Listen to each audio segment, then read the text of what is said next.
मी रसिका.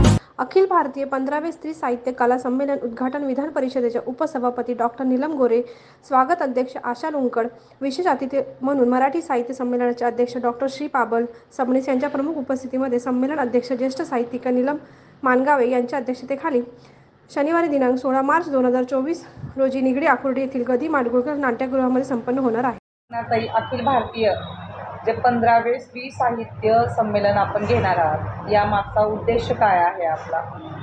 नमस्कार, मी प्राध्यापिका सुरेखा प्रकाशजी कटारिया आपणा सर्वांचं खूप खूप स्वागत करते.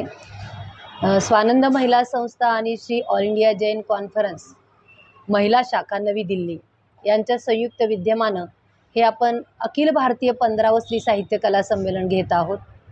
आणि हा साहित्य संमेलन घेण्याचा उद्देशच आहे की बुरख्यातून, घुमटातून, शेल्यातून बाई बाहेर निघाली आहे.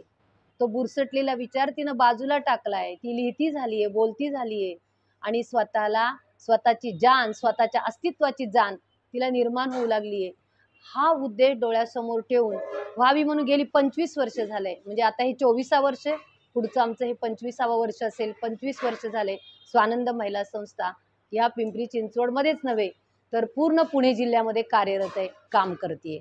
म्हणजे की हे 15वं स्त्री साहित्य कला संमेलन जे शनिवारी दिनांक 16 मार्चला आपण सकाळी 7:30 पासून संध्याकाळी 7:30 पर्यंत पूर्ण दिवसाची कार्यक्रमाची अगदी उत्तम अशा वेगवेगळ्या कार्यक्रमांची रेलचेल आणि मेजवानी महिलांना या कार्यक्रमातून मिळणार आहे. हे किती वर्ष आहे आपलं? हे आमचं 15वं वर्ष आहे. याआधी किती पुरस्कार दिले महिलांना? महिलांना आम्ही प्रत्येक वेळी एक 11 महिला पुरस्कृत करत असतो. पूर्ण भारतातून चांगल्या काम करणाऱ्या उत्तम अशा महिलांना पुरस्कृत करण्याचं काम आम्ही करतो. आणि हे करत असताना समाजामध्ये उत्तम काम करणाऱ्या ज्या संस्था आहेत, समाज उपयोगी अशा संस्थांना पुरस्कृत करण्याचं काम करतो. भारतातून अशा 7 संस्था निवडलेल्या आहेत.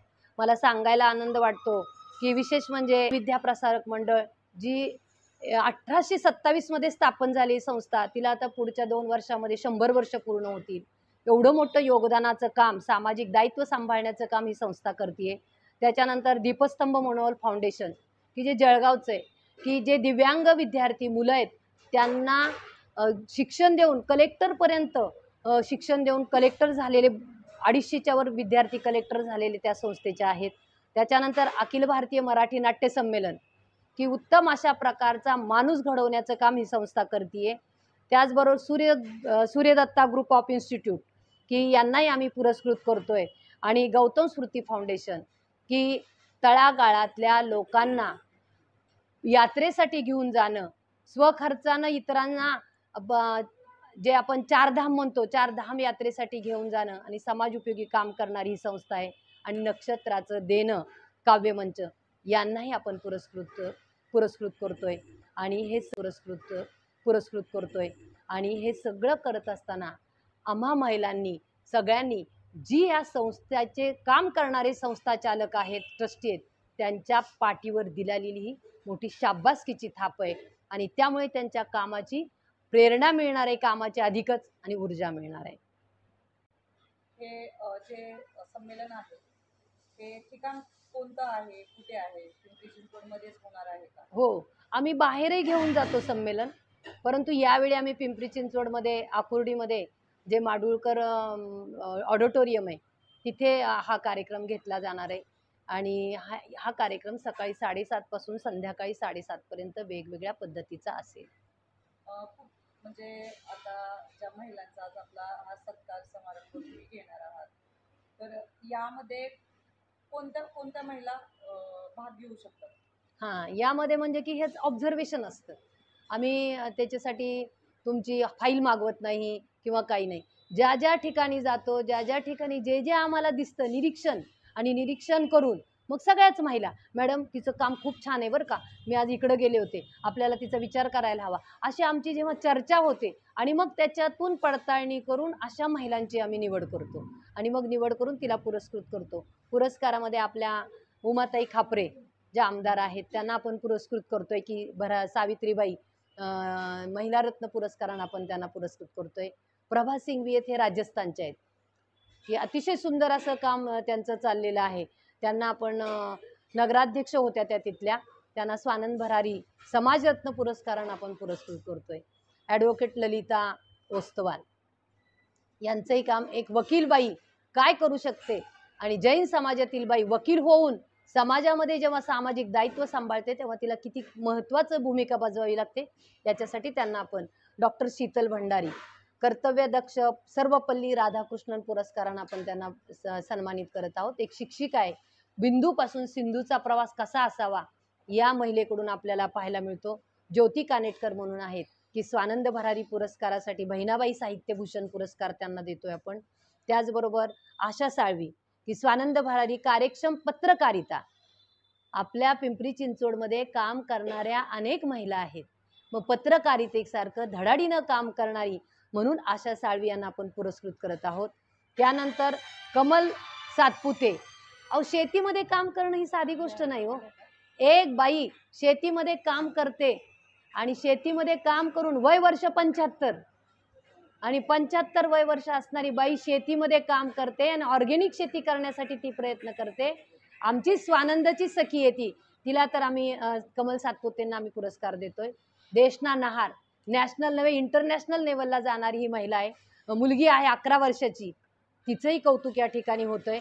डॉक्टर अंजली देशपांडे म्हणून त्यांचाही आम्ही पुरस्कार करतोय, की ज्या वैद्यकीय सेवा पुरवतात आणि वृद्धाश्रम चालवतात. पुष्पाबाई छाजेड स्वाध्यायी म्हणून जातात आणि स्वाध्यायाचा आनंद घेतात, अध्यात्म. आणि बिजाबाई लुंकड, की ज्या बाईनं ज्या माऊलीनं आपली मुलगी. सगळ्यात महत्त्वाचं म्हणजे मॅडमनी त्यांच्या मुलीला असं घडवलंय की डॉक्टर ही पदवी तिला शैक्षणिक दिलीच आहे, पण ती भाषण कलामध्ये पण इतकी उत्कृष्ट स्वतः आहे, इतरांनाही घडवते. आणि आत्ता तिने कीर्तनाची परीक्षा देऊन स्वतः कीर्तनकार होऊन आणि जवळजवळ मला वाटतं 5-6 कीर्तन सादर पण केलेले आहेत. अशा श्वेताताई राठोड या पण आमच्या संस्थेला खूप त्यांचं सहाय्य असतं. आता जे स्वानंद महिला संस्थेतर्फे काही नवीन उपक्रम तुम्ही राबवणार आहात का? हो. महिलांसाठीच आम्ही सगळे कार्य करत असतो. सगळे A to Z कार्यक्रम हे महिलांसाठी. नावच आहे स्वानंद महिला संस्था, त्यामुळे सगळे कार्यक्रम महिलांसाठी करतो. त्यांना आम्ही प्रोत्साहित करून प्लॅटफॉर्म देऊन त्यांना पुरस्कृत करून साहित्यभिषी चालू केली आहे आत्ता आम्ही. त्यामध्ये जवळजवळ 50 लेडीज आम्ही आहोत आणि प्रत्येक महिन्याला आम्ही वेगवेगळे कार्यक्रम घेत असतो. हळदी कुंकूपासून ते पुरस्कारापर्यंत कार्यक्रम घेतो आम्ही.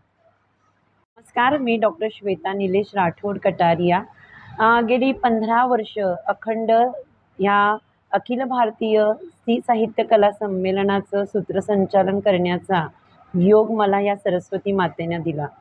गेली 15 वर्षापासून आपण कला आणि साहित्य या क्षेत्राचा सुगम संगम जो असतो तो आपण या साहित्य संमेलनामध्ये अनुभवतो. कारण की जेव्हा आपण साहित्याचा विचार करतो तेव्हा तिथे कलाकृतीसुद्धा आलीच पाहिजे आणि जेव्हा त्याचा एक त्रिवेणी संगम होतो तेव्हा ते साहित्य संमेलन फुलतं. इथे आपण विचारांची देवाणघेवाण करतो आणि इथे कुठेतरी entertainment is part and parcel of life असंही म्हणतो. या साहित्य संमेलनामध्ये याचं एक वैशिष्ट्य आहे की आम्ही 11व्या स्त्री साहित्य संमेलनामध्ये सुद्धा जेव्हा माननीय राष्ट्रपती प्रतिभाताई पाटील होत्या आणि आत्ता या 15व्या स्त्री साहित्य संमेलनामध्ये सुद्धा फॅशन शो हा ऑर्गनाईज केलेला आहे.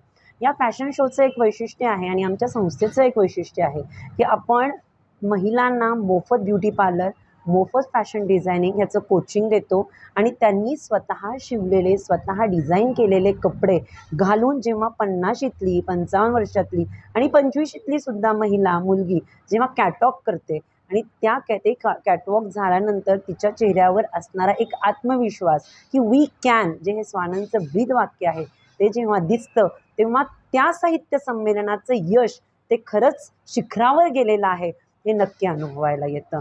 या साहित्य संमेलनामध्ये अनेक कालिका तांडव घेतलेला आहे, वेगवेगळ्या कला आविष्काराचा खजिनाच आहे. मिले सुर मेरा तुम्हाला, की विविधता में एकता आपण जे म्हणतो असा हा साहित्य कलाकृतीचा जो असणारा संगम आणि गेली 15 वर्ष त्याचं करत आलेली सूत्रसंचालन मी खूप खूप अभिनंदन करते आणि या सरस्वती मातेचे खूप खूप आभार मानते आणि शुभेच्छा देते. धन्यवाद.